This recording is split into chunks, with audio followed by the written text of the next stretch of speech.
I also think it's important for young men to have that experience of going out into the unknown, seeing who you are when all you have is the world that does not yet know you to reflect it back.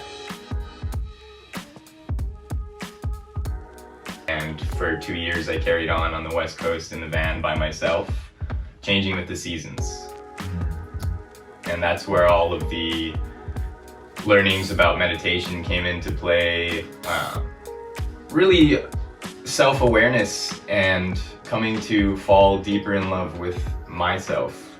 And that was a huge gift of the relationship that I was in. When I said all I need is love now and went searching for this woman, she helped me find it in myself.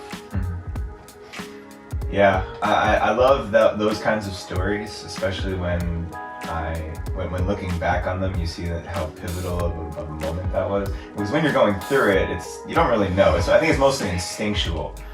We talk a lot about rites of passage, and there's something I believe that stirs in all of us that knows I need to do something. I need to get away from the familiar. I need to walk into the unknown for some reason, without having that clarity, without knowing why, especially if there's no community to let you know why that's important. I know that's what happened for me when I decided to leave the East Coast and went my first journey west when I was 22 years old, when I went to New Mexico and I was on the Navajo reservation working in the hospital there.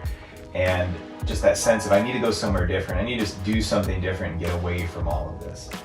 I think it's archetypal. I also think it's important for young men to have that experience of going out into the unknown, seeing who you are when all you have is the world that does not yet know you to reflect it back. What shows up? What does it feel like to spend time by myself? That was one of the most uncomfortable things for me, was to be by myself, to be with myself, because I was more than happy to be in the company of other people. But the time that I spent by myself, I just knew it was uncomfortable. I didn't want to do it. And then when I started to do it, I realized it was because there wasn't a lot that I really liked about myself. All I could see were the things that I didn't like about myself at the time. So I've talked to a lot of young guys, and I see that many of them, especially these days, we get boxed in. We get kind of locked into the comfort of home with mom and dad, and then next stage, go to college, but you still come home every semester, and then after college, oh, you didn't get a job right away, well, let's just come and live with mom and dad for a little bit. And number one, we throw a lot of shame on that young folks should figure out a different way. But we also don't really encourage these young people to go out and explore the world. You know, I know I didn't really feel prepared to do that. And when I finally did it, it was a huge, I remember driving across the country in my little Mitsubishi Eclipse, just crying because I was feeling the distance from everything that was familiar.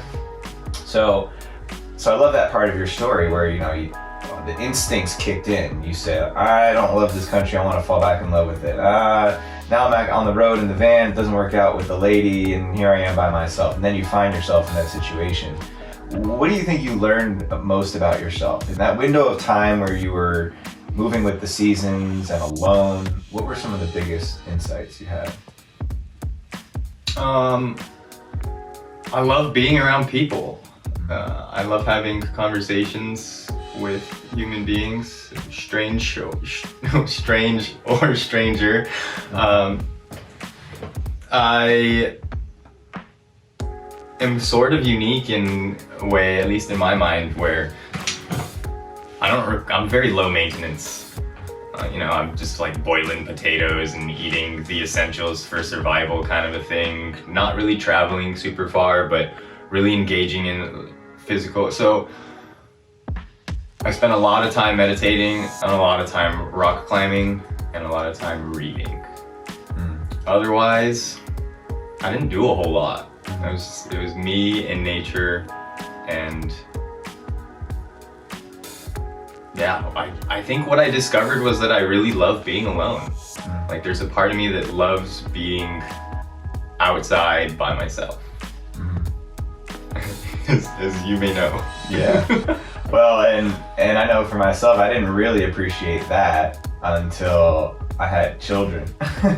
So if you don't figure it out by the time you have kids, you definitely begin to, I know for myself, I definitely began to appreciate that alone time. And really, like I said, for me, the biggest obstacle was just being willing to spend time with myself, being willing to see the things that I didn't want to see or face off with. And the people that I encountered along my travels, my journey, helped me to see the value and the benefit of that. Being around people who prioritized solo time, that seemed so contradictory to what I thought life was supposed to be about. I was very heavily community oriented and wanted to bring people together and make connections, and then all along I was avoiding a connection with myself. So I think that's for all the guys out there, if you haven't ever had that experience, I say that I have this like ongoing list of things I think that every human being should do. This, obviously we talk about men all the time, but every human being should have an experience where you go somewhere, like travel to a place that is completely foreign, completely unknown to you, by yourself for a period of time.